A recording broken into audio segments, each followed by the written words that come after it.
Hello दोस्तों, welcome to main point study. I hope आप सारे के सारे ठीक हो। तो आज हम करने वाले हैं कक्षा 10 इतिहास के जी मोस्ट इंपॉर्टेंट क्वेश्चन। ठीक है। और बहुत सारे बच्चों की फरमाइश थी कि सर एग्जाम आ चुके हैं, अब तो मोस्ट इंपॉर्टेंट क्वेश्चन की वीडियो डाल दो। तो लो जी, आपकी फरमाइश मैंने पूरी कर दी। आपके सामने ये रही वीडियो। इसकी पीडीएफ का लिंक मैं आपको नीचे डिस्क्रिप्शन में दे दूंगा। ओके। और मेरे को लगता नहीं है कि मेरे को इस वीडियो की और इस पीडीएफ की इंपॉर्टेंस बताने की ज़रूरत है, क्योंकि जो बच्चे मेरे साथ नाइन्थ में पढ़े होंगे उनको बहुत अच्छे से पता होगा कि जब मैं मोस्ट इंपॉर्टेंट क्वेश्चन की वीडियो अपलोड करता हूँ, उसका सिंपल सा मतलब है कि आपके एग्जाम में जो भी क्वेश्चन आएगा ना इतिहास से, जो भी क्वेश्चन आएगा इतिहास से, चाहे 2 का हो, 3 का हो, 4 का हो, 5 का हो, 6 का हो, जो भी क्वेश्चन हो वो इसी पीडीएफ के अंदर से होने वाला है। ठीक है। क्योंकि नाइन्थ वाले बच्चे जो है उन्होंने भी मोस्ट इंपॉर्टेंट क्वेश्चन की वीडियो देखी होगी जब वो नाइन्थ में आए थे। फिर मैंने पेपर एक एक क्वेश्चन मैच करवाया था। उसके बाद आप टेंथ में आए हो और टेंथ में भी यही होने वाला है। ठीक है। अगर फिर भी कोई ऐसा बच्चा जो पहली बार मेरी वीडियो खोल रहा है और उसके दिमाग में डाउट है कि यार सर का कराया हुआ आएगा नहीं आएगा, तो ये लो जी, ये मेरा एक चैनल है भरत कोरवाल करके, लाइव वाले सेक्शन पे आना। ठीक है, लाइव पे। इसमें ना कोई भी वीडियो, चाहे क्लास टेंथ की हो, नाइन्थ की हो, नाइन्थ की तो मैंने शायद वीडियो मतलब लाइव यहाँ पर नहीं ली, बट टेंथ की, इलेवंथ की, ट्वेल्थ की, बोर्ड एग्जाम की बात कर रहा हूँ मैं। ये तो फिर भी फर्स्ट टाइम है, मैं बोर्ड एग्जाम की बात कर रहा हूँ। एक एक क्वेश्चन मैंने मैच करवाया है। ठीक है। ये देखो क्या लिखा है, सारे क्वेश्चन सेम, क्लास टेंथ का है ये, सोशल साइंस का। ठीक है, चेक कर लेना कि अगर कोई दिक्कत हो, दिमाग के अंदर कोई वो नहीं रहना चाहिए, है ना, आशंका वगैरह नहीं रहनी चाहिए, तो इस चैनल को सर्च। अच्छा हाँ, एक और बात, आपने एक बात नोटिस करी होगी, मैंने 2 मार्क्स, 3 मार्क्स, 4 मार्क्स, 5 मार्क्स आए, मैंने 1 मार्क्स क्यों नहीं कहा, क्योंकि देखो एमसीक्यू को लेकर तो प्रैक्टिस करनी पड़ेगी, और मैंने चैप्टर वाइज एमसीक्यू हैं वो अपलोड कर रखे हैं, उनका लिंक आपको नीचे डिस्क्रिप्शन में मिल जाएगा, या तो मैं लाइव वगैरह भी अपलोड कर दूंगा। ठीक है। आई होप ये बात आपको बहुत अच्छे से क्लियर हो गई हो। चलो जी, अब आगे शुरुआत करते हैं, हमारे डायरेक्टली क्वेश्चन से शुरुआत करते हैं। ओके। और बाकी जो भी है, चाहे भूगोल हो, चाहे हमारा अर्थशास्त्र हो, चाहे सामाजिक विज्ञान हो, उन सबके मोस्ट इंपॉर्टेंट क्वेश्चन की वीडियो जो है वो नीचे डिस्क्रिप्शन में दे रखी है। ठीक है। चलो जी, शुरुआत करते हैं। तो पहले तो है, फ्रांसीसी क्रांति के बाद आए बदलावों की व्याख्या करें, या फ्रांसीसी क्रांति के बाद लोगों में जो सामूहिक पहचान की भावना पैदा करने के लिए क्या क्या किया गया। तो फ्रांसीसी क्रांति के बाद सबसे पहले एक संविधान बनाया गया, और संविधान के अकॉर्डिंग ही सारे के सारे जो आपका शासन है वो चलाया गया। ठीक है। जो मैं बोल रहा हूँ ना, उस पर फोकस करना। बच्चे क्या करते हैं, सिर्फ पीडीएफ डाउनलोड करते हैं, उसको लर्न करना शुरू कर देते हैं। अरे, मैं पीडीएफ डायरेक्टली भी दे सकता था, मैंने वीडियो क्यों बनाई, ताकि आपके दिमाग में कोई दिक्कत ना रहे। ठीक है। अगर आप ये वीडियो देख रहे हो, सिर्फ वीडियो देख के जा रहे हो ना, ठीक है, और मतलब आपने अगर चैप्टर कंप्लीट नहीं किया, तो आपको पता होना चाहिए। ठीक है। अगर आप मोस्ट इंपॉर्टेंट क्वेश्चन जो है वही कर रहे हो, तो आपको चैप्टर के बारे में थोड़ी बहुत नॉलेज होनी चाहिए, आपको पता होनी चाहिए कि मैं क्या लिखूंगा और कैसे लिखना है मेरे को। क्योंकि एग्जाम में पता है दिक्कत ये नहीं आती कि बच्चों को क्वेश्चन नहीं आते। ठीक है। बच्चों को सबसे बड़ी दिक्कत आती है, 5 नंबर का क्वेश्चन है, उनको 3.5 मिलते हैं, 3 मिलते हैं, वो इसी वजह से मिलते हैं, क्योंकि वो प्रॉपर आंसर नहीं लिखते। ठीक है। और प्रॉपर आंसर क्यों नहीं लिख पाते, क्योंकि उन्होंने अच्छे से क्वेश्चन सुना नहीं होता और अच्छे से समझा नहीं होता जो मैं बोल रहा हूँ। ठीक है। चलो, तो सबसे पहले तो फ्रांसीसी क्रांति के बाद क्या क्या बदलाव आए। सबसे पहले तो संविधान के द्वारा शासन वगैरह चलाया गया, समानता, स्वतंत्रता, बंधुत्व जैसे विचारों को बढ़ाया गया, आगे और बढ़ाया गया। साथ में नया तिरंगा आया। नए तिरंगा का रंग क्या था, ब्लू, व्हाइट और रेड। नेशनल असेंबली का गठन किया गया, यहाँ पे ये भी लिख सकते हो कि स्टेट जनरल का नाम चेंज करके नेशनल असेंबली कर दिया गया। ओके। नेक्स्ट है, जो आयात निर्यात जो शुल्क हुआ करते थे उनको समाप्त कर दिया गया, और जो माप तोल का एक समान व्यवस्था थी ना, उसको स्थापित वगैरह किया गया। और लास्ट है, फ्रेंच भाषा को एक नेशनल लैंग्वेज बना दिया गया, राष्ट्रभाषा बना दिया गया। ठीक है। तो ये चेंजेस आए थे हमारे फ्रेंच रेवोल्यूशन के बाद, फ्रांसीसी क्रांति के बाद। ठीक है। नेक्स्ट वाले क्वेश्चन पे आते हैं। नेक्स्ट वाले क्वेश्चन के का है कि 1848 में नागरिक संहिता की व्याख्या कीजिए। पहले तो मैं आपको बता दूं, 1799 के बाद है ना, हमारे पूरे के पूरे फ्रांस के अंदर एक किंग आया था, जिसका नाम था नेपोलियन बोनापार्ट। किंग नहीं था वो, मिलिट्री लीडर था, आर्मी का था वो, एक तरह से आप कह सकते हो। वो आया था और उसने रूल करना शुरू किया था, और 1799 से लेकर 1815 तक वो रहा था, और इसके बीच में कुछ कानून लेकर आया था, और इसी को कहते हैं 1804 की नागरिक संहिता। वो क्या क्या बदलाव लेकर आया देखो। सबसे पहले तो उसने जन्म से आधारित जो भी विशेष अधिकार थे ना, खत्म कर दिए थे। ठीक है। जो भी लोगों के पास जन्म से आधारित कि हाँ जी इसको टैक्स मिलेगा, ये इस जाति में जन्म हुआ, इसका इस कैटेगरी में, ये तो पादरी वर्ग का है, ये इसका है, तो ये सारे इसने खत्म कर दिए। नेक्स्ट, कानून के सामने समानता, संपत्ति के अधिकार को सुरक्षित किया। यानी कानून के नमक समक्ष सबको बराबरी दी गई, बराबरी के अधिकार दिए गए, चाहे वो समानता में हो चाहे संपत्ति में हो। नेक्स्ट, प्रशासनिक विभाजनों को सरल बनाया। इसका मतलब है जो प्रशासनिक काम है, एडमिनिस्ट्रेशन के काम है ना, उनको सरल बनाया। पहले बड़ा पेचीदा होता था, बड़ा डिफिकल्ट होता था पूरे के पूरे फ्रांस पे कंट्रोल करना, तो इसने इस चीज़ को आसान बनाया। नेक्स्ट है, समानती व्यवस्था को समाप्त कर दिया, यानी फ्री में काम करना पड़ता था ना हमारे किसानों को, पादरी और जो हमारे नोबल थे। ठीक है। नोबल को हिंदी में क्या कहते हैं, हमारे जो हिंदी में क्या था यार, अभिजात वर्ग। अभिजात वर्ग के लिए फ्री में काम करना पड़ता था, ये सिस्टम उन्होंने खत्म कर दिया। किसने, नेपोलियन बोनापार्ट ने। नेक्स्ट है, किसानों के दास्तव और जागीरदारी शुल्कों से मुक्ति दिलाई, यानी किसानों को है ना टैक्स जो देना पड़ता था ना, राजाओं को, और भूमि का टैक्स वगैरह देना पड़ता था और जागीरदारी शुल्क देना पड़ता था, वो इसने समाप्त कर दिया। और साथ में शहरों में कारीगरों की श्रेणी संघों के नियंत्रण को हटा दिया। पहले पता है क्या होता था? श्रेणी के संघ बने हुए थे, और अगर किसी को मान लो जूते का बिजनेस करना है तो उसे जूते की श्रेणी संघ से परमिशन लेनी पड़ती थी। ये सिस्टम भी उसने खत्म कर दिया। तो ये सारे के सारे चेंजेस लेकर आया था नेपोलियन बोनापार्ट। इंपॉर्टेंट क्वेश्चन है, एमसीक्यू में भी आ सकता है कि वो कानून कब लेकर आया था, 1815 में। अभी अभी सॉरी 1804 में। मैंने अभी अभी आपको बताया कि नेपोलियन बोनापार्ट 1815 में हारा था, या हट गया था। क्यों हट गया था? क्योंकि एक लड़ाई हुई थी 1815 के अंदर, जिसको कहते हैं बैटल ऑफ वाटरलू। ठीक है, हिंदी में भी लिख सकते हो बैटल ऑफ वाटरलू, हिंदी में, ठीक है, कोई दिक्कत नहीं होगी। अब है ना, जब ये हार गया नेपोलियन बोनापार्ट, किन से हारा था? 4 कंट्रियों से, PRAB, Prussia, Russia, Austria, Britain, इन चारों से हारा था। और हारने के बाद है ना, एक संधि हुई थी जिसको कहते हैं वियना की संधि। ठीक है, इस संधि को ये संधि कहाँ पर हुई थी? ऑस्ट्रिया में हुई थी। और इस संधि का जो लीड कर रहा था ना, एक तरह से, वो कौन कर रहा था? ऑस्ट्रिया का ही चांसलर था, जिसका नाम था ड्यूक मेटरनिक। याद रखना है, इसमें 1 नंबर में क्वेश्चन आता है, ड्यूक मेटरनिक कौन था? ऑस्ट्रिया का चांसलर था। ठीक है, चलो। और ये क्या-क्या इस संधि के अंदर क्या-क्या हुआ? तो देखो, जैसे मैंने आपको बता दिया, 1815 में ब्रिटेन, रूस, प्रशा या प्रूशिया जिसे आप कह सकते हो, और ऑस्ट्रिया ने मिलकर क्या था कि नेपोलियन बोनापार्ट को हराया। और उसके बाद क्या हुआ कि वियना की संधि हुई 1815 के अंदर। ड्यूक मेटरनिक जो है उस संधि की मेज़बानी कर रहा था। ठीक है, और इसमें क्या-क्या बातें बोली गई? सबसे पहले तो इस में ये बात बोली गई, इस वियना की संधि में ये लिखा गया कि जो बुर्बो राजवंश है ना, वो दोबारा से सत्ता में वापस आ गई। ठीक है, इसका मतलब क्या है? आपको पता है कि नेपोलियन बोनापार्ट है ना, उससे पहले एक टाइम पर लुई 16 होता था। कौन से राजवंश से था वो? बर्बन, वैसे तो बर्बन कहते हैं, बट बुर्बो राजवंश से था वो। तो ये जो सिस्टम है ये खत्म हो गया था लुई 16 के हटने के बाद, तो दोबारा से बुर्बो राजवंश का ही कोई किंग लाकर बैठा दिया गया। ठीक है, नेक्स्ट है, फ्रांस ने जो एरिया नेपोलियन के टाइम में जीता था ना, वो उसको सारा का सारा छोड़ना पड़ा। ठीक है, और वो एरिया जो है वो PRAB, ये प्रैब की कंट्री को देना पड़ा। अभी मैं बताऊंगा क्या क्या एरिया किस किस को मिला। नेक्स्ट है कि फ्रांस की सीमाओं पर जो है वो राज्य कायम कर दिए गए। जैसे ये फ्रांस है, उसके स्टेट आसपास है ना, बहुत सारे स्टेट कायम कर दिए गए ताकि फ्रांस अपना एरिया ना बढ़ा पाए। ठीक है, नेक्स्ट है, पश्चिमी जो सीमाएं थी प्रूशिया की, जो हमारा फ्रांस था, फ्रांस के अंदर जो पश्चिमी सीमाएं थी ना, वो प्रशा को दी गई, प्रूशिया को दी गई। इटली का जो कंट्रोल है वो पूरा पूरा ऑस्ट्रिया को दिया गया। पोलैंड का हिस्सा जो है वो रूस को दिया गया। याद रखना है बात कि पोलैंड का हिस्सा रूस को दिया गया है, क्योंकि आगे इससे रिलेटेड क्वेश्चन आएगा। ठीक है, बस एक चीज को है ना, एक चीज जो नेपोलियन ने करी थी उसको वैसे का वैसे रहने दिया। नेपोलियन ने क्या करा था, पूरे के पूरे जो महासंघ थे ना, हमारा जर्मन महासंघ था, मतलब एक तरह से फ्रांस का कुछ एरिया, फ्रांस का और जर्मन का भी बहुत सारे एरिया नेपोलियन ने कवर किया था। और उसने क्या किया, उस एरिया को टोटल मिला के कितने 39 स्टेट में, 39 राज्यों के अंदर बांट दिया था उसने।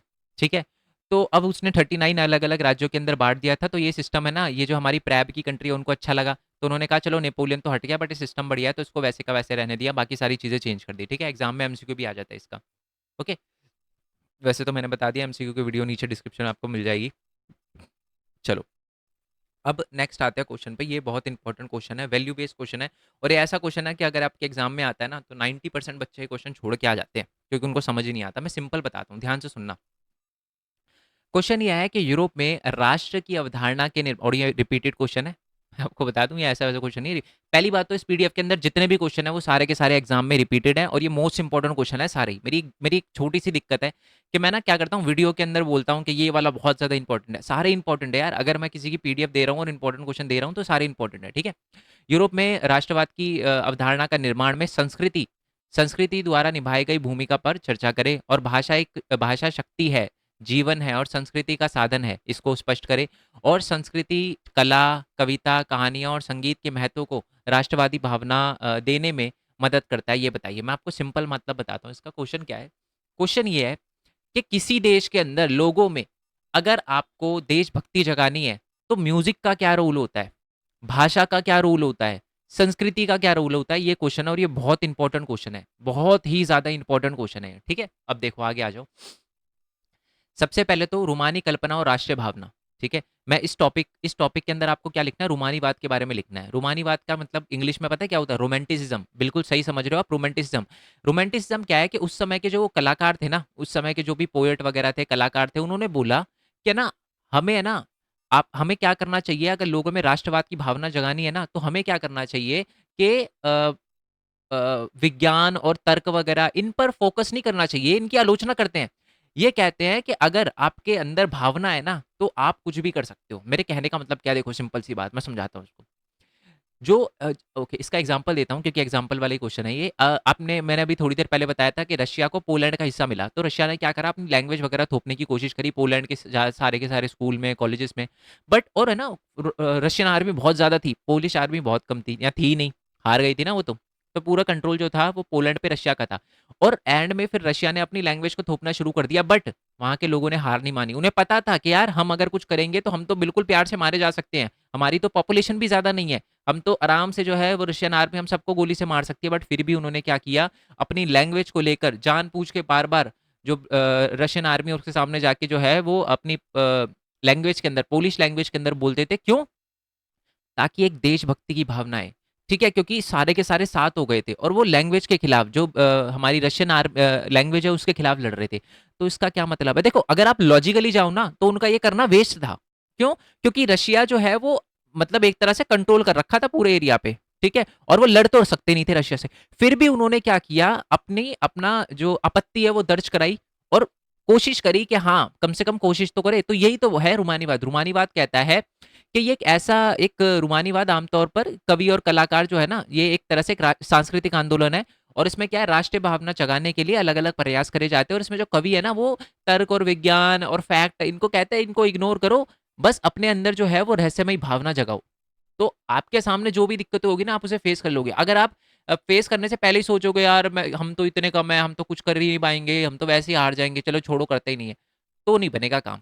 रोमानीवाद के जो लोग हैं वो कहते हैं कि भाई ये फैक्ट वगैरह पे मत जाओ, आप क्या ट्राई तो करो, ये बोला जाता है, ठीक है। तो उसमें वही एग्जाम्पल लिखा है जो मैंने आपको बताया कि पोलैंड पर जो है वो पूरी तरीके से किसने कब्जा कर लिया था, हमारे रशिया पे कब्जा कर लिया था, है ना। और बाद में फिर रशियन लैंग्वेज को थोपा गया और एंड में जाके बहुत सारे लोगों को जो रशिया की आर्मी ने पकड़ के सर्बिया के अंदर जेल में भी डाल दिया था, ठीक है।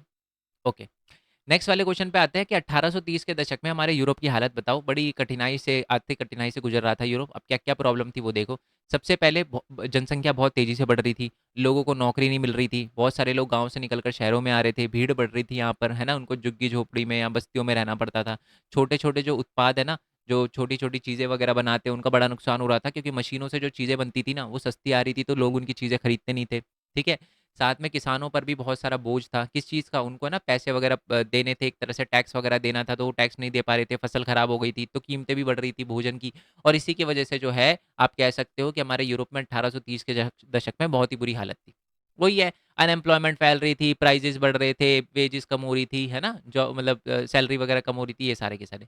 नेक्स्ट वाले क्वेश्चन पे आते हैं कि 1800 यूरोप में उदारवादी, सबसे पहले उदारवादी लोग कौन होते हैं। उदारवादी लोग होते हैं जो आज़ादी चाहते हैं, ठीक है। उदारवाद है ना, एक लैटिन वर्ड, इंग्लिश में एक वर्ड होता है जिसका नाम होता है लिबरलिज्म। तो लिबरलिज्म से ही जो लिबर होता है ना लैटिन में, उसका मतलब होता है आज़ादी। तो एक्चुअल में उदारवादियों का मतलब है आज़ादी। तो ये लोग आज़ादी चाहते हैं। अब किस चीज़ की आज़ादी चाहते हैं, राजनीतिक आज़ादी, सामाजिक आज़ादी और आर्थिक आज़ादी। तो यही इनकी तीनों की तीनों आज़ादी और तीनों की तीनों मांगे लिखनी है। राजनीतिक मांग इनकी क्या है कि व्यक्तिगत आज़ादी होनी चाहिए, कानून के समक्ष सबको बराबरी देनी चाहिए, संविधान होना चाहिए और संसद होनी चाहिए, और लिखित संविधान होना चाहिए। राष्ट्र राज्य होना चाहिए, लिखित संविधान होना चाहिए, कानून के समक्ष सब बराबरी होनी चाहिए और व्यक्तिगत आज़ादी होनी चाहिए। और पहले सामाजिक पे आ जाते हैं। सामाजिक विचार इनका क्या है कि बंधुआ मजदूरी और ये फ्री में काम करवाते हैं खत्म हो जाना चाहिए। और साथ में जो जन्म से जो विशेष अधिकार दिए गए हैं वो भी खत्म हो जाने चाहिए। जैसे कोई अगर मान लो पैदा हुआ है पादरी वर्ग में है या अभिजात वर्ग में, है ना, उसको ज़्यादा छूट मिल रही है, तो ये खत्म हो जाना चाहिए, ये बोलते थे हमारे उदारवादी लोग, ठीक है। नेक्स्ट जो है उनकी आर्थिक विचारधारा क्या थी, ये कहते हैं बाजार की स्वतंत्रता होनी चाहिए, यानी कोई भी किसी भी चीज़ का बिजनेस करना चाहे तो वो कर सकता है। नेक्स्ट है कि एक राज्य के एरिया से दूसरे राज्य के एरिया में जाने के लिए जो प्रतिबंध लगाए जाते थे वो भी हट जाना चाहिए, ठीक है। और ये कहते थे निजी जो है ना संपत्ति वो बिल्कुल होनी चाहिए। पहले क्या होता था, राजा कोई भी जमीन ले लेता था, कोई निजी संपत्ति नहीं होती थी। उसके बाद ये बोला गया कि निजी संपत्ति होनी चाहिए, ठीक है जी। आई होप ये बात आपको क्लियर हो गई हो। याद रखना, दोबारा से बोल रहा हूँ, एक एक क्वेश्चन कर लेना और इससे बाहर कुछ आएगा ही नहीं। मैं आपको मैच करवा दूंगा, हमेशा करवाता हूँ, इस बार भी करवा दूंगा, ठीक है। चलो, नेक्स्ट क्वेश्चन है कि 1848 के काल को यूरोप में उदारवादी को क्रांति का युग क्यों माना जाता है। बेसिकली ये क्वेश्चन जो है वो लेस इंपॉर्टेंट है। मैं ये बात बता दूं, इस पीडीएफ के अंदर सबसे लेस इंपॉर्टेंट क्वेश्चन यही है। क्वेश्चन क्या है कि 1848 के टाइम में ना बहुत सारे आंदोलन हुए थे, वो सारे के सारे आंदोलन बताने हैं, ठीक है। यानी जो भी उदारवादियों ने जो भी आंदोलन करे थे, क्रांति करे थे, उन क्रांति वगैरह के बारे में बताना है, ठीक है। तो सबसे पहले तो फ्रांस के अंदर हुई थी 1848 के अंदर, जो है वो वोटिंग वगैरह के लिए ताकि महिलाओं को भी वोट वगैरह मिले। तो उसके लिए क्या हुआ था, और जो है फ्रांस को एक गणतंत्र घोषित किया था, तो उसके लिए आंदोलन वगैरह हुआ था।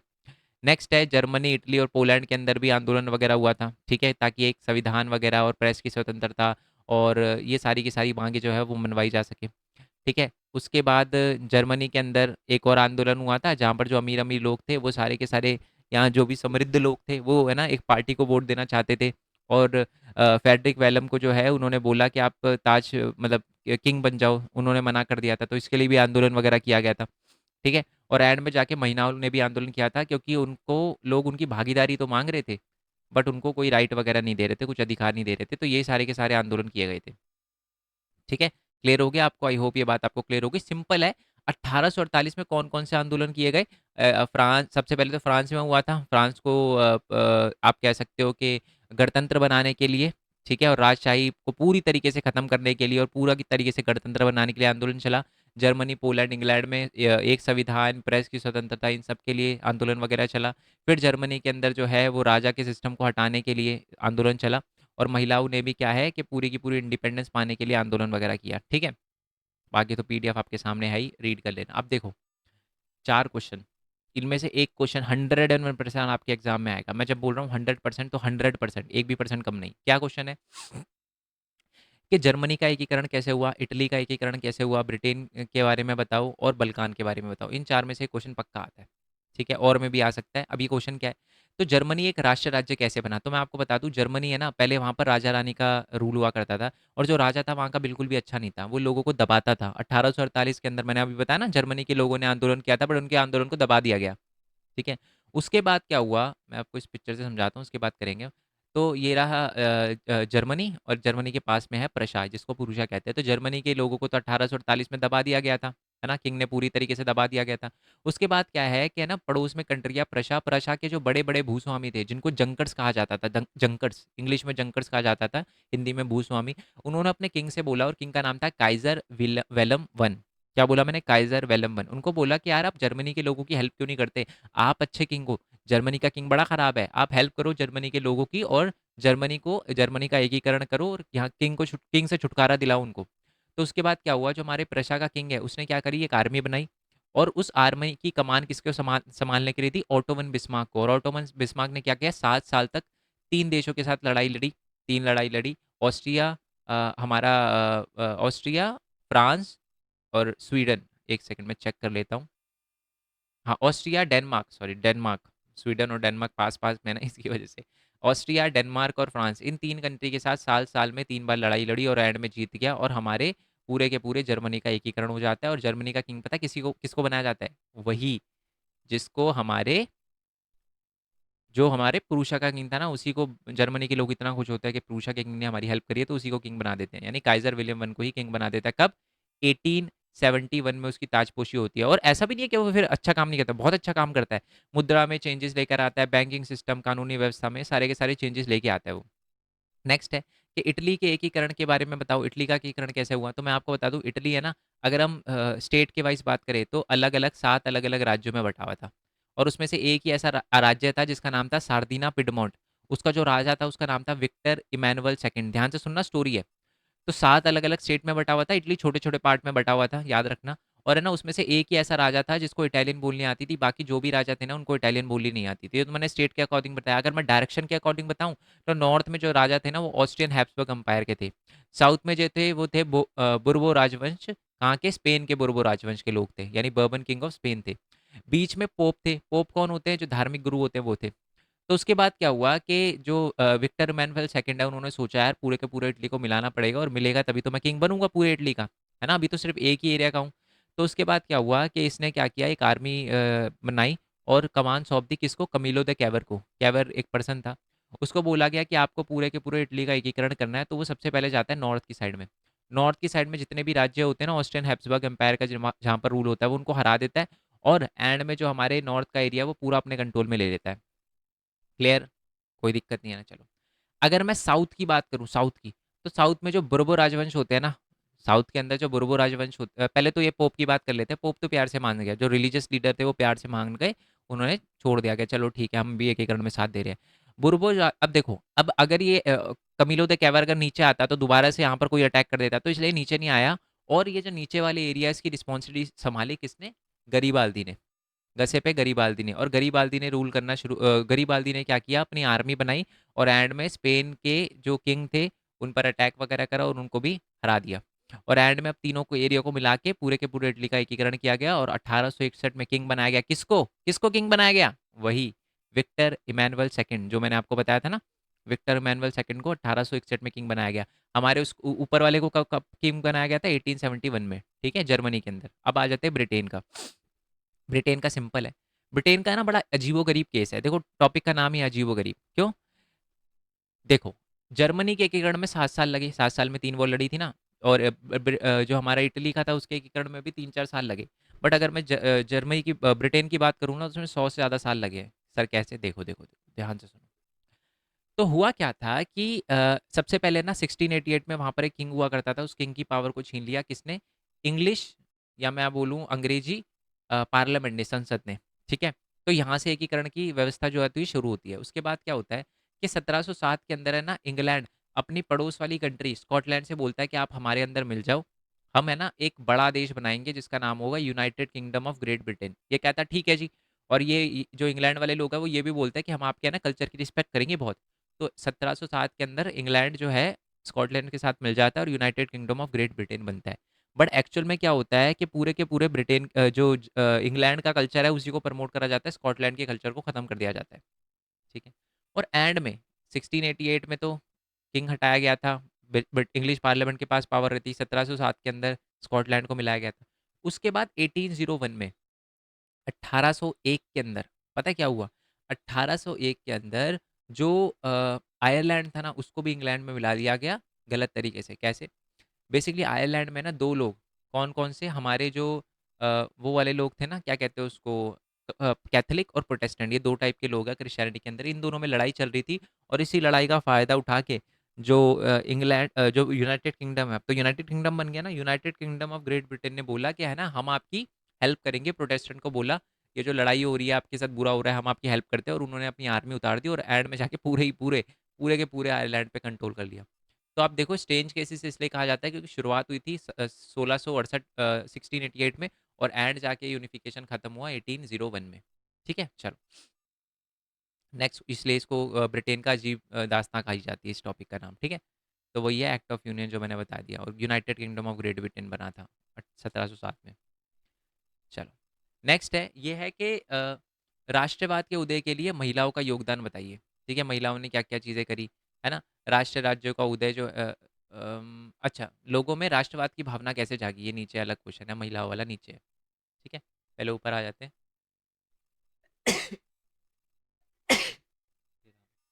सॉरी।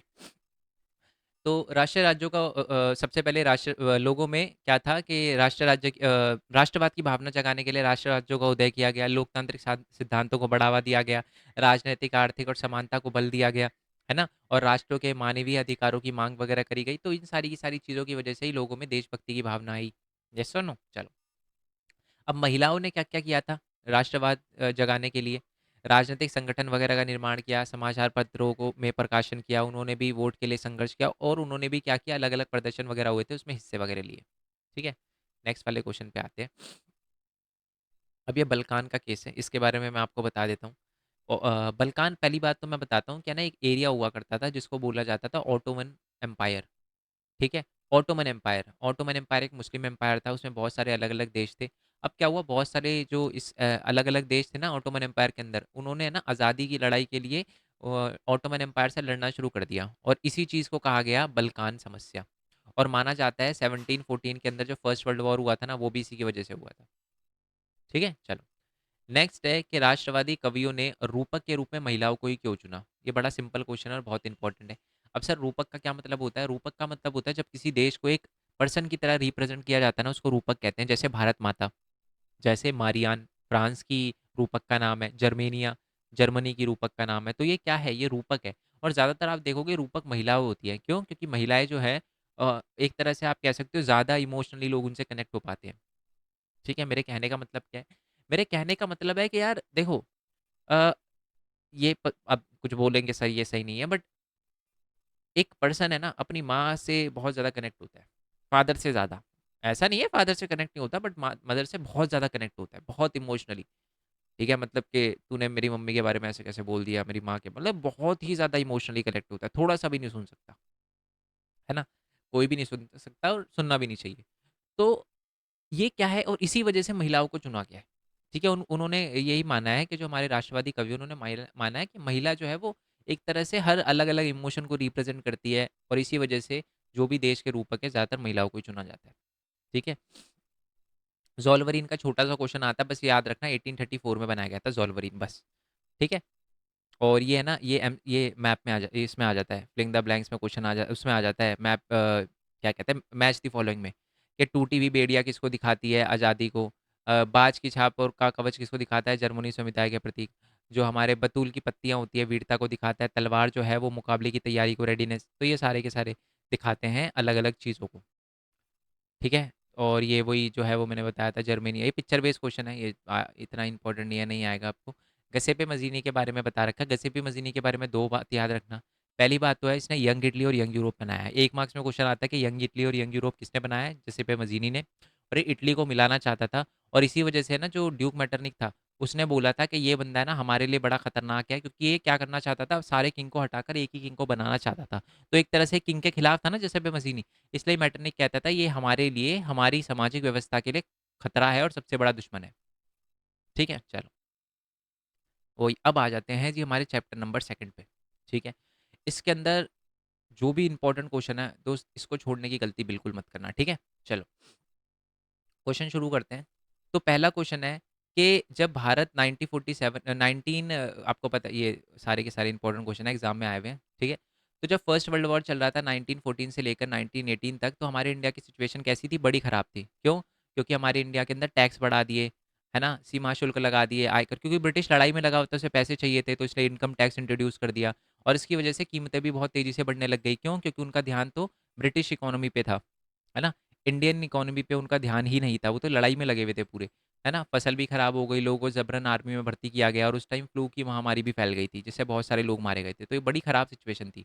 120 से 130 लाख, यानी 1 करोड़ 20 लाख से 1 करोड़ 30 लाख लोग मारे गए थे उस समय। ठीक है, 1989, 18 19 और 21 22 के टाइम में। ठीक है, रॉलेट एक्ट क्या है? रॉलेट एक्ट है ना, एक कानून था जो ब्रिटिश गवर्नमेंट लाई थी। ठीक है, इंपीरियल लेजिस्लेचर काउंसिल ने इस लॉ को पास किया था। और इस लॉ के अंदर ये बोला गया था कि किसी भी बंदे को जेल में रखा जा सकता है बिना मुकदमा चलाए 2 सालों तक। और ये बड़ा खराब एक्ट था। क्यों? देखो, आपने मान लो कुछ किया नहीं है, पुलिस आपको पकड़ के ले जाती है, 2 साल तक जेल में रखती है, और 2 साल बाद आप पे केस चलाती है, और पता चलता है आपने कुछ करा ही नहीं। बड़ा बाप के दिमाग में डर बैठ जाएगा कि भाई अभी तो कुछ करा नहीं, तब 2 साल में बिता के आया, कुछ कर देता तो मेरे साथ क्या करते। तो ये ब्रिटिश लेकर आई थी जानबूझ के, हमारे लोगों के जो भी आंदोलन थे उनको रोकने के लिए, जो कि एक खराब चीज़ थी, क्योंकि जो लोग शांतिपूर्ण आंदोलन कर रहे थे ना, उनको भी पकड़ पकड़ के जेल में डाला गया। तो उसी के लिए आंदोलन वगैरह पूरे हमारे कहाँ पर, हमारे पूरे के पूरे इंडिया के अंदर आंदोलन वगैरह चला था रॉलेट एक्ट के विरोध में। ठीक है, एक और क्वेश्चन है इसके अंदर जो इंपॉर्टेंट है, कि गांधी जी जब इंडिया के अंदर आए थे ना, तो उन्होंने कहाँ का सत्याग्रह किया? एक तो चंपारण में किया। ठीक है, उसके बाद एक खेड़ा में किया 1917 में, चंपारण में। 1918 गुजरात में खेड़ा, चंपारण बिहार में पड़ता है, 1918 में खेड़ा में किया। और फिर 1918 में अहमदाबाद के अंदर किया। अहमदाबाद में क्यों किया? कि जो हमारे कपास के उद्योग थे ना, उनके अंदर वर्करों की सैलरी इंक्रीज करने के लिए। 1918 में खेड़ा में क्यों किया? ताकि जो फार्मर है, उनका जो टैक्स है, कर है ज़मीन का, वो माफ़ किया करवाया जा सके। और लास्ट में 1917 चंपारण में क्यों किया? ताकि जो हमारे फार्मर है, उनको ना ब्रिटिश फोर्स करती थी कि आप क्या करो, सिर्फ और सिर्फ खेती करो। किसकी? आपको खेती करनी है सिर्फ और सिर्फ इंडिगो की। तो वो हमारे किसान करना नहीं चाहते थे, क्योंकि इससे ज़मीन बड़ा ख़राब होती थी।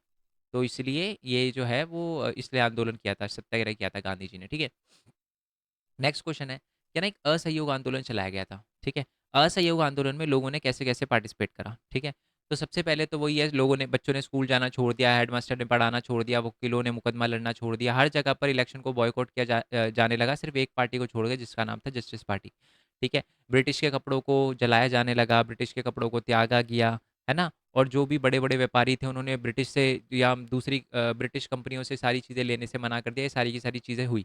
बट जितनी तेज़ी से आंदोलन ऊपर गया है ना, उतनी तेज़ी से नीचे भी आ गया। इसका रीज़न पता है क्या है? क्योंकि उस टाइम क्या था कि जो भी हमारे लोग थे, उन्होंने देखा कि यार अगर बच्चे स्कूल नहीं जाएँगे तो फिर पढ़ेंगे कैसे? क्योंकि उस टाइम इंडियन स्कूल नहीं थे, तो दोबारा बच्चों ने स्कूल जाना शुरू कर दिया। खादी बड़ी महंगी आती थी, तो लोगों ने इंडियन कपड़े, ब्रिटिश के कपड़े तो त्याग दिए, बट अब पहने क्या? तो खादी बड़ी महंगी आती थी, तो इस वजह से उन्होंने ब्रिटिश कपड़े पहनना शुरू कर दिए दोबारा से। तो ये जो है एक तरह से जितनी तेज़ी से आंदोलन ऊपर गया, उतनी तेज़ी से नीचे भी आ गया, ठीक है? नेक्स्ट है खिलाफत इशू। ये आपको पता है, जो हमारा फर्स्ट वर्ल्ड वॉर चल रहा था उसके अंदर जो खिलाफत थी ना, यानी जो खलीफा थे ऑटोमन इस्लामिक के जो है वो आध्यात्मिक नेता होते हैं खलीफा, उनकी पावर को कम करने की बात हो रही थी, या ये अफवाह फैलाई जा रही थी कि इनकी पावर कम हो रही है, तो इसके लिए पूरे के पूरे भारत में भी आंदोलन हुआ था। ठीक है। नेक्स्ट है जलियांवाला घटना क्या है, 5 नंबर में क्वेश्चन आता है। सबसे पहले तो इसकी डेट याद रखना, 13 अप्रैल 1990। स्टोरी बता देता हूँ क्या थी। रॉलेट एक्ट के विरोध में ही है ना, जो बहुत सारे लोग थे ना, वो आंदोलन वगैरह कर रहे थे शांतिपूर्ण तरीके से। और ब्रिटिश है ना, ब्रिटिश को लग रहा था दंगे तो कभी भी हो सकते हैं, ये तो कभी भी वॉयलेंट हो सकते हैं, तो इसलिए उन्होंने क्या किया, मार्शल लॉ लगा दिया और बोला कि कुछ बहुत सारे लोग एक जगह इकट्ठा नहीं हो सकते। अब 13 अप्रैल 1919 का दिन था। अमृतसर के जो गांव थे वहाँ पर मेला वगैरह लगा हुआ था, और बहुत सारे बैसाखी का दिन था, बहुत सारे लोग हैं ना बैसाखी को सेलिब्रेट करने के लिए गाँव से आए थे, और उनको नहीं पता था कि मार्शल लॉ लगा हुआ है, हम इकट्ठे नहीं हो सकते। एक जनरल डायर आता है, आर्मी का लीडर, वो क्या करता है, सब लोगों पे गोलियाँ वगैरह चलवा देता है, और एंड में बहुत सारे लोग मारे जाते हैं। जब उससे पूछा जाता है कि आपने ऐसा क्यों किया, पता है क्या बोलता है? कहता है कि मैं ना नैतिक प्रभाव पैदा करना चाहता था, एक दहशत पैदा पैदा करना चाहता था। बहुत सारे लोग उसको क्रिटिसाइज़ भी करते हैं, ठीक है?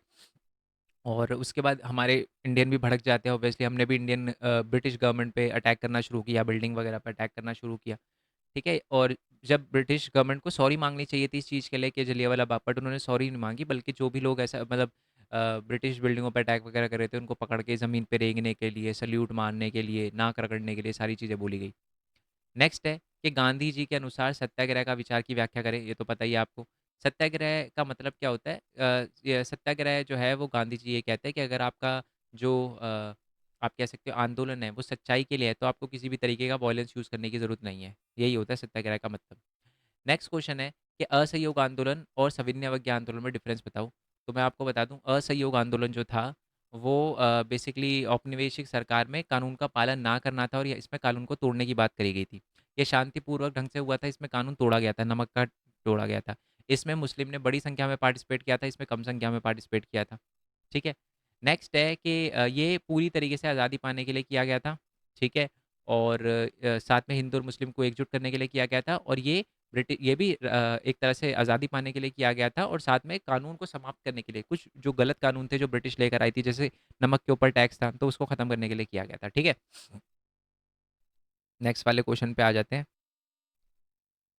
ठीक है। चलो, वैसे तो देखो क्वेश्चन बहुत सारे हैं। अब ये क्वेश्चन क्या है, ये बहुत इंपॉर्टेंट क्वेश्चन है, 3-4 क्वेश्चन और है बस। ओके, ये क्वेश्चन पहले मैं देख लेता हूँ वीडियो रिकॉर्ड हो रही है नहीं हो रही। चलो भाई, हो रही है रिकॉर्ड। एक बार क्या हुआ, मैं वीडियो रिकॉर्ड कर रहा, 1-1.5 घंटे तक बोलता रहा, पता चला यार मैं प्लग ही लगाना भूल गया था, है ना, मतलब लैपटॉप से कनेक्ट करना भूल गया था तार को। चलो, क्वेश्चन क्या है, क्वेश्चन बड़ा सिंपल है। लोगों के अंदर देशभक्ति की भावना जगाने के लिए भारत में क्या क्या चीज़ें करी गई? तो लोगों में देशभक्ति की भावना जगाने के लिए, एकीकरण जगाने के लिए क्या क्या किया गया? भारत माता की छवि का यूज़ किया गया। अब जो भारत माता की छवि थी वो अमिंदरनाथ टैगोर ने बनाई थी, अबिंदरनाथ बोला है, रविंद्रनाथ नहीं, अबिंदरनाथ टैगोर बोला है। और वंदे मातरम का स्लोगन वगैरह भी दिया था, जो बंकिम चंद्र चट्टोपाध्याय ने किया था। और ये पता है क्यों किया गया? लोगों में देशभक्ति की भावना जगाने के लिए, ठीक है। और सारे के सारे एकजुट, क्योंकि जब मैं भारत माता बोलता हूँ तो ये सिर्फ हिंदू की नहीं है, हिंदू, मुस्लिम, सिख, ईसाई, क्रिश्चियन, बुद्धिस्ट, पारसी, है ना, यहूदी, जो भी इंडिया के अंदर लोग रहते हैं सबकी माता है। तो ये क्यों किया गया था? ताकि लोग एकजुट हो सके, ठीक है। नेक्स्ट है कि जो लोक कथाएं थी उनका पुनर्जीवन किया गया, ठीक है। तो इंडिया के अंदर जो भी पुरानी पुरानी कथाएं थी, जो ये बताती थी कि इंडिया कितना पावरफुल हुआ था एक टाइम तक, दोबारा उसको कलेक्ट किया गया, लोगों को सुनाया गया कि देखो, बहुत सारे लोगों को उस समय ये लगता था कि अंग्रेज चले गए ना तो हमारी दिक्कतें बढ़ जाएगी। तो उन लोगों को ये बताने के लिए कि नहीं, अंग्रेज जब नहीं थे ना तब हमारी जो कंडीशन थी वो ज़्यादा अच्छी थी, इसी के लिए सारी चीज़ें करी गई। चिन्ह और प्रतीकों का यूज़ किया गया। देखो, पहले सबके अलग अलग झंडे, हिंदू अलग लेके चल रहा है, क्रिश्चियन अलग लेके चल रहा है, मुस्लिम अलग लेके चल रहे हैं, है ना, सिख अलग लेके चल। तो इन सबको करने के लिए कॉमन झंडा बनाया गया, इंडिया का फ्लैग बनाया गया, जो कि ये रहा आपके सामने, ये वाला फ्लैग।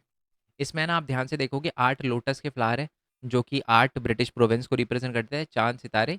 और चांद जो है वो मुस्लिम को रिप्रेजेंट करता है, सूरज जो है वो हिंदू को रिप्रेजेंट करता है। ओके। नेक्स्ट है कि इतिहास की पुनर्व्याख्या की गई। जो भी हमारे ब्रिटिश, पता है क्या उन्होंने क्या किया था, हमारी हिस्ट्री चेंज कर दी थी, बहुत सारी गलत गलत बातें लिखी थी हमारी हिस्ट्री के ऊपर, तो उस सबको चेंज किया गया, दोबारा से बताया गया कि हाँ, हमारा जो इतिहास है बहुत ही गौरव में है, ठीक है।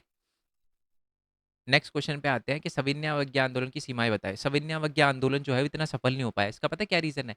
दलितों ने कम पार्टिसिपेट करा, मुस्लिम की कम भागीदारी रही। सविनय अवज्ञा आंदोलन में लोग अपने अपने फायदे के लिए आ रहे थे। ठीक है, कांग्रेस ने भी क्या किया था एक टाइम पे, जो कांग्रेस के जो बड़े बड़े व्यापारी, कांग्रेस कांग्रेस के जो बड़े बड़े व्यापारी थे ना, वो कांग्रेस को पैसे से सपोर्ट कर रहे थे। तो इसलिए जो औद्योगिक श्रमिक थे, उनका सपोर्ट लेने से कांग्रेस जो है वो बच रही थी। ठीक है, वो नहीं चाहती थी कि जो औद्योगिक श्रमिक है वो इस आंदोलन में पार्ट ले। तो मतलब अपने अपने फायदे के लिए देख रहे थे, और इसी की वजह से सविनय अवज्ञा आंदोलन जो है इतना सफल नहीं हो पाया। ठीक है, नेक्स्ट आ जाते हैं नेक्स्ट वाले क्वेश्चन पे कि सविनय अवज्ञा आंदोलन में दलित की जो है वो कम रही थी पार्टिसिपेशन। दलित लोगों ने बहुत कम पार्टिसिपेट किया था सविनय अवज्ञा आंदोलन में, यानी जो नमक वाला था ना, उसके अंदर कम पार्टिसिपेट करा था। इसका रीज़न पता है क्या है? क्योंकि उस समय जो कांग्रेस थी ना, वो भेदभाव करती थी दलितों के साथ, है ना। मतलब उनको छोटा समझती थी, है ना, वो छुआ-छूत करती थी उनके साथ, इसलिए वो नहीं चाहती थी कि जो कांग्रेस के बड़े-बड़े नेता हैं, वो बुरा मान जाए, इसी के लिए दलितों को दूर रखती थी। ठीक है, और इसी की वजह से दलितों ने खुद भी पार्टिसिपेट नहीं करा। और उसके बाद एक पूना पैक्ट साइन हुआ था, क्योंकि बी आर अम्बेडकर जो थे उन्होंने बोला था यार दलितों के साथ तो बहुत बुरा हो रहा है, हमें भी एक अलग से जो है वो इलेक्शन करवाओ सिर्फ, जिसमें दलित ही खड़े हो और दलित ही वोट डाले। तो फिर गांधी जी आए उनके पास, उन्होंने कहा यार ये करोगे तो देश टूटेगा। तो फिर दोनों ने साथ मिलके एक पूना पैक्ट साइन किया था। ठीक है, कहाँ पर पूना में साइन किया था, महाराष्ट्र के अंदर, कब? 1932 में, याद रखना है। नेक्स्ट है नमक कर। ये इंपॉर्टेंट क्वेश्चन है कि नमक जो यात्रा है उसके बारे में बताओ। पता है क्या हुआ था? स्टोरी ये थी कि 31 जनवरी 1930 को है ना, गांधी जी ने एक लेटर लिखा उस टाइम के ब्रिटिश वायसराय को, जिसका नाम था लॉर्ड इरविन। उसको लेटर लिखा और उसे बोला कि हमारी 11 डिमांड है, पूरी कर दो। उसने इग्नोर कर दिया। दोबारा गांधी जी ने अल्टीमेटम दिया कि अगर नहीं पूरी करी ना, तो मैं अगल मतलब 11 मार्च तक अगर पूरी नहीं करी तो मैं आंदोलन कर दूंगा, एक सविनय अवज्ञा आंदोलन कर दूंगा। उसने कहा भाई जो करना कर दे। उसके बाद 11 तारीख का दिन आता है, 11 मार्च का दिन आता है, गांधी जी देखते हैं यार कुछ पूरा नहीं किया। उसके बाद गांधी जी एक यात्रा निकालते हैं। कौन सी? नमक। क्वेश्चन आता है कि गांधी जी ने नमक को ही क्यों चुना? गांधी जी ने नमक को इसलिए चुना क्योंकि नमक एक ऐसी चीज़ थी जिसे अमीर गरीब सब यूज़ करते थे, है ना। और इस पर जो ब्रिटिश ने टैक्स लगाया था वो एक बहुत ही गलत चीज़ थी, तो इसलिए गांधी जी ने नमक को चुना और नमक यात्रा निकाली, और नमक के ऊपर जो आपसे कानून था उसको तोड़ा। ठीक है, कैसे? उन्होंने साबरमती से लेकर दांडी तक एक यात्रा निकाली, 240 मील का रास्ता था। ठीक है, मील है, किलोमीटर नहीं है, मील है। ठीक है, मील लिखना, किलोमीटर मत लिखना, दोनों में अंतर होता है। मील जो होता है थोड़ा बड़ा होता है किलोमीटर से। 78 वॉलंटियर्स के साथ निकले, एंड में पहुंचे 6 अप्रैल को, और समुद्र के पानी को उबालकर नमक बनाया और ब्रिटिश लॉ को तोड़ा। ठीक है, सविनय अवज्ञा आंदोलन में उद्योगपतियों ने कैसे पार्टिसिपेट करा, ये मैंने देखा है। ये ना क्वेश्चन अब ध्यान से देखोगे इतना इंपॉर्टेंट लगता नहीं है, बट मैं आपको बताऊं, सबसे ज्यादा रिपीट क्वेश्चन यही है। सबसे ज्यादा चैप्टर 2 के अंदर क्या है क्वेश्चन? कि ना सविनय अवज्ञा आंदोलन में अलग अलग लोगों ने पहली बात तो पार्टिसिपेट करा था। अमीर किसानों ने क्यों किया था, गरीब किसानों ने क्यों किया था, व्यापारी वर्गों ने क्यों किया था, और महिलाओं ने क्यों किया था। औद्योगिक वर्गों ने भी, और महिलाओं का भी दे रखा होगा। ठीक है, अ, अच्छा जी, महिलाओं का नहीं दे रखा, महिलाओं को सुन लो यार फिर आप। ठीक है, महिलाओं का बता देता हूँ, बाकी तो रीड कर ही लोगे। अच्छा, बड़े बड़े बिजनेसमैन ने कैसे पार्टिसिपेट करा था? उन्होंने बोला था कि हम अंग्रेजों से कोई चीज़ वगैरह नहीं खरीदेंगे, है ना। और वो चाहते थे कि बाहर से जो चीज़ें आ रही है उस वो चीज़ें थोड़ी कम आए, ये उनकी डिमांड थी सविनय अवज्ञा आंदोलन से। ठीक है, महिलाओं ने कैसे पार्टिसिपेट करा, ये बहुत इंपॉर्टेंट है। महिला ने बहुत बड़े लेवल पे पार्टिसिपेट करा, वो जेल तक गई। ठीक है, उन्होंने आंदोलन में पार्टिसिपेट करा, सब करा, बट उनको कुछ फ़ायदा नहीं हुआ। क्यों? क्योंकि वो चाहती थी कि उनका भी रिप्रेजेंटेशन बढ़े कांग्रेस में, बट कांग्रेस सिर्फ ये चाहती थी कि वो दूर से सपोर्ट करे महिलाएं, पोस्ट ना मांगे। ठीक है, और जब उनसे पूछा गया महिलाओं से कि आप ऐसा क्यों कर रहे हो, मतलब क्यों इस आंदोलन में पार्टिसिपेट कर रहे हो, पता उन्होंने कहा क्या कहा? उन्होंने कहा कि ये हमारे देश के लिए हमारी एक पवित्र ड्यूटी है, हमें करनी ही है ये चीज़ें, है ना। कितनी अच्छी बात बोली उन्होंने, बट फायदा हुआ नहीं उनको कुछ। ठीक है, नेक्स्ट वाले पे आते हैं, सविनय अवज्ञा आंदोलन का कारण। तो ये सविनय अवज्ञा आंदोलन के कारण वगैरह लिखे हुए हैं, और ये इतना इंपॉर्टेंट नहीं है कि आदिवासी किसान, ये आपको पता है ना, बाबा अलौरी सीताराम राजू, इन्होंने क्या किया, ये अगर आपने ट्रिपल आर मूवी देखी है ना, तो आप नीचे पोस्टर पे देखोगे ना, तो वो इन्हीं के उस पर बनी हुई है। शायद अजय देवगन ने रोल किया था अलौरी सीताराम राजू का। तो इन्होंने क्या किया था, ब्रिटिश के खिलाफ जो है वो गुरिल्ला आंदोलन किया था एक तरह से। कहाँ पर? आंध्र प्रदेश के अंदर। ठीक है, क्योंकि ब्रिटिश ने बहुत सारे कानून बना रखे थे ना गलत गलत, तो उसके खिलाफ आंदोलन वगैरह किया था। तो यही वो बात लिखी हुई है। ठीक है, ये बता ही देता हूँ मैं ठीक है, नहीं तो मेरे को लगेगा यार मैंने समझाया नहीं वाला क्वेश्चन, तो सुन ही लो। बेसिकली साइमन कमीशन क्या है, तो है ना, इसके क्वेश्चन ये है कि सविनय अवज्ञा आंदोलन क्यों हुआ था, यानी गांधी जी ने जो सविनय अवज्ञा आंदोलन निकाला था वो क्यों निकाला था? इसके बहुत सारे कारण थे। पहला कारण, साइमन कमीशन आया था इंडिया के अंदर 1927 में आया था, और इसकी सबसे बड़ी दिक्कत क्या थी, इंडिया के अंदर चेंज लाना चाहता था बट इसमें कोई इंडियन ही नहीं था। तीसरा, भारतीय अर्थव्यवस्था में मंदी आ गई थी, तो उसमें किसानों का नुकसान हो रहा था, तो किसानों के आप कह सकते हो कि टैक्स को माफ़ करवाने के लिए भी आप कह सकते हो सविनय अवज्ञा आंदोलन चलाया गया।